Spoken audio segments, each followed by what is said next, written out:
Olá, pessoal do sétimo ano. Dando continuidade ao nosso capítulo da aula passada, a reforma e contra-reforma religiosa, hoje a gente vai estudar sobre o reformista Martins Lutero, tá? O Lutero, que depois de Hus e Clifford foi o que realmente engrenou a reforma religiosa, tá? Vamos ver quem foi Lutero, tá? Lutero nasceu na Alemanha, né? E foi estudar direito por influência do seu pai. Mas sua forte inclinação para a vida religiosa fez ingressar na Ordem dos Augustinianos em 1505. Em 1510 viajou para Roma e regressou com profunda decepção, porque foi lá que ele descobriu toda a corrupção que a Igreja Católica fazia. Professor, que corrupção? Aquela que eu expliquei semana passada, que a gente vai já passar mais um pouco, que foi a questão da venda de indulgências, né? A venda de relíquias que não existiam. Tá? Professor, que relíquias? Como, por exemplo, um pedaço da cruz de Jesus Cristo, né? Um pedaço do Santo Sudário, e assim sucessivamente. E ele voltou muito decepcionado com essa, essas atitudes que a Igreja Católica fazia lá em Roma. Principalmente o Papa fazia na intenção de enriquecer, ficar rico. Tá? Aí, Lutero, o que foi que ele fez? Ele aprofundou seus estudos cada vez mais na Bíblia. Para quê? Para tentar interpretar. Como vai dizer aqui, ó. Lutero aprofundou-se nos estudos bíblicos e amadureceu novas ideias teológicas.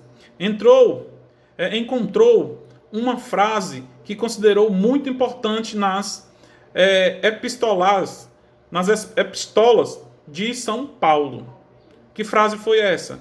O justo se salvará pela fé. Interpretou então que a fé e não as obras seriam o único instrumento de salvação, graças à misericórdia divina. O que quer dizer? Ele concluiu que essa frase dizia que você pode doar R$ 1 milhão, US$ 1 milhão, US$ 1 milhão para a igreja. Tá? Se você não tiver fé, você não é salvo. Não adianta você pagar absurdo de dinheiro se você não tem fé. Porque, segundo a doutrina de Lutero, só a fé salva e mais nada. Tá? Aí vem um fato decisivo que fez com que Lutero realmente se revoltasse contra a igreja e protestasse contra o que ela fazia. O que foi isso? Em 1517, o Papa Leão X começou a reformar a Basílica de São Pedro. Né? E com a autorização do Papa, os padres começaram a vender as indulgências. O que eram indulgências? Venda de perdões. Mas para que esse dinheiro? Para financiar a construção da igreja. Financiar a reforma da igreja. Com isso, Lutero foi e escreveu as 95 teses. Pegou um manuscrito e escreveu 95 teses, que para ele servia como crítica à Igreja Católica. Né? Fez várias críticas. Aí foi e pregou essas 95 teses na catedral. Né? Contrário às atitudes da Igreja Católica. Então, essas teses tinham uma forma de crítica à Igreja Católica pelo que ela fazia. Aí, o que é que acontece com Martim Lutero? Martim Lutero é excomungado. Professor, o que é excomungado? É quando a pessoa é expulso da Igreja Católica. Ele foi viver no meio do mato e ninguém podia falar com ele, porque, segundo quem era excomungado, ficava impuro. E quem falasse com ele também poderia ser excomungado. Tá? Mas Lutero não se entregou. Né? Ele lutou ainda contra o que a Igreja Católica estava fazendo. Vou ler aqui 4 teses das 95. Vou ler aqui algumas que explicam muito bem o que Lutero estava sentindo em relação à Igreja Católica. Ó, a tese 21. Como ele vai criticar as pessoas que doavam para a igreja em busca de perdão. Estão errados os pregadores de indulgência, que dizem que o homem é liberto e salvo de todo o castigo dos pecados pelas indulgências papais. O que era indulgência? As vendas de perdões. Então, estava enganado aquele homem que achava que se ele pagasse R$1 milhão, ele estaria livre do pecado. Então, esse estaria enganado e se enganando. A tese 27, ó. Eles pregam que a alma, quando ele fala ele prega, ou então eles pregam, né, ele está falando dos componentes da Igreja Católica, dos padres, dos bispos, dos arcebispos, do Papa. Eles pregam que a alma voa para fora do purgatório. Tão logo tinham o dinheiro jogado na caixa. Então, eles pregavam quem tinha dinheiro e jogava na caixinha de doação era salvo do purgatório. Purgatório é o inferno, né? Falam. A tese 45, ó. Os cristãos deveriam aprender que todo aquele que vê um homem necessitado e não o socorre, e depois dá dinheiro para perdões, não está comprando para si a indulgência papal, mas a cólera de Deus. O que foi que ele quis dizer com essa tese aqui? De que uma pessoa que prefere doar dinheiro para a igreja comprando perdões do que ajudar um pobre, esse jamais vai ser aceito por Deus. Né? Deus não vai aceitar. Por quê? Porque ele está dando dinheiro em troca de perdões. Tá? Aí vem a tese 82. Aí ela vai explicar do purgatório mais uma vez. Ó. Por que o Papa não esvazia o purgatório apenas por caridade? Se o faz através do dinheiro que emprega na construção de uma basílica, o que foi que ele quis dizer aqui? Já que o Papa tem o poder de tirar o pessoal do purgatório, segundo ele, por que ele só tira quem paga? Porque por caridade ele não tira os mais necessitados. Tá? Então essas foram 4 das teses 4 das 95 teses que Martinho Lutero pregou na porta da basílica. Tá? Aí vem os principais pontos da doutrina de Lutero, que eu já expliquei um pouco semana passada. De novo. Semana passada, nós vamos ver aqui, ó. Só a fé cristã é o único caminho para a salvação eterna. Como eu já falei várias vezes, para Lutero só a fé salva. Tá? Outro, a Bíblia é a única fonte para a fé. Então só o que está certo é o que está escrito na Bíblia. E mais nada. Aí vem, ó, o livre exame é uma porta legítima para o entendimento da Bíblia. O que é que ele está querendo dizer aqui? Ó? Que só você examinando, você lendo a Bíblia, você vai tirar suas conclusões. Nada de chegar e seguir as orientações de um padre, porque muitas vezes ele vai falar, na época, né?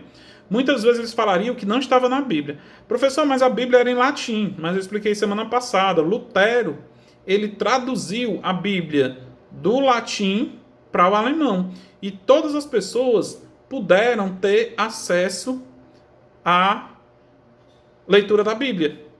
Tá? Foi o que facilitou. Outra coisa, ele não aceitava o culto aos santos católicos. Claro que ele estava criando uma religião paralela onde via só a fé salva, só a Bíblia explica e só Deus. Então ele negava os cultos aos santos católicos. Outra, não adorava imagem. Pegar uma imagenzinha aqui, como eu tenho aqui, imagenzinha aqui de Padre Cícero, tá com o chapeuzinho aqui em homenagem ao São João, tá? Então, para ele condenava a adoração de imagem, como essa aqui. Aliás, Padre Cícero ainda não foi nem santificado pela Igreja Católica, mas Lutero condenava, tá? Não adorar imagens. Tá? Aí vem o que ele falou antes, não aceitar o culto aos santos católicos, então, consequentemente, não aceitar a imagem, tá? Nem mesmo a imagem de Deus. Imagem para eles é um pedaço de barro, se bem que isso aqui é de plástico, tá? Não adorar a imagem. E outra, negar a autoridade do Papa. O Papa não é o ser supremo, tá? Porque quem é católico sabe que a maior autoridade do mundo, os católicos, é o Papa. Ele consegue ser mais importante do que reis, presidentes, rainhas, tá? Aí vem, por que é que chama os evangélicos de protestantes? Porque em 1529, Nobres alemães protestaram contra a Igreja Católica em prol da liberdade da crença. Quer dizer, os nobres foram lá e disseram: a gente tem a liberdade de escolher qualquer crença, de ser católico, de ser evangélico. Né? Então eles fizeram um protesto muito grande. A partir daí, contra esses protestos, quem não é católico passou a ser chamado, quem não era católico passou a ser chamado de protestantes, porque haviam protestado pela liberdade de escolha na religião. Tá? Agora vamos falar de outro reformador, João Calvino, o francês, que teve que sair da França para não ser morto. Tá? João Calvino nasceu na França e estudou teologia, aderiu às ideias do protestantismo. Foi considerado herege e perseguido pelas autoridades francesas. Foi considerado herege. Professor, o que era herege? Quem assistiu lá o videozinho sobre Galileu Galilei, que eu passei há 2 semanas atrás, viu que herege é quem não concorda com a Igreja Católica. Discordou da Igreja, o que é que acontece? É expulso. Né? Vai para o igual Lutero. Foi excomungado. Mas os hereges eles iam para o Tribunal da Santa Inquisição, poderiam até ser mortos na fogueira. Tá? Então o que é que acontece? Calvino fugiu para a Suíça, onde o movimento reformista já estava se desenvolvendo. Então a Suíça já não era mais um país católico, e sim já começava a aderir às teorias protestantistas. Aí vem a teoria de João Calvino. A principal teoria de João Calvino é a predestinação, que o homem já nasce predestinado. Vou ler para vocês o que é que ele dizia. Ó. Em 1536, Calvino publicou sua principal obra, onde defendia que o ser humano estava predestinado a merecer o céu ou o inferno.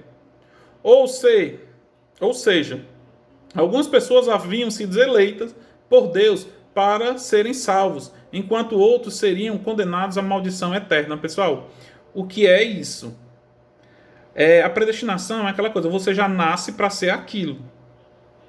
Se você nasceu para ser médico, você vai ser médico. Se você nasceu para ser professor, você vai ser professor. Se você nasceu para ser um fracassado, você vai ser um fracassado. Essa é a predestinação. Você pré-destino. Pré antes, destino depois. Então, a predestinação de Calvino era isso. Tá? Que as pessoas já nasciam predestinadas. E nada poderia mudar o seu destino. Tá? Vamos ver lá. Ó. Puxar aqui. Ó. Os principais pontos da doutrina de Calvino, o calvinismo.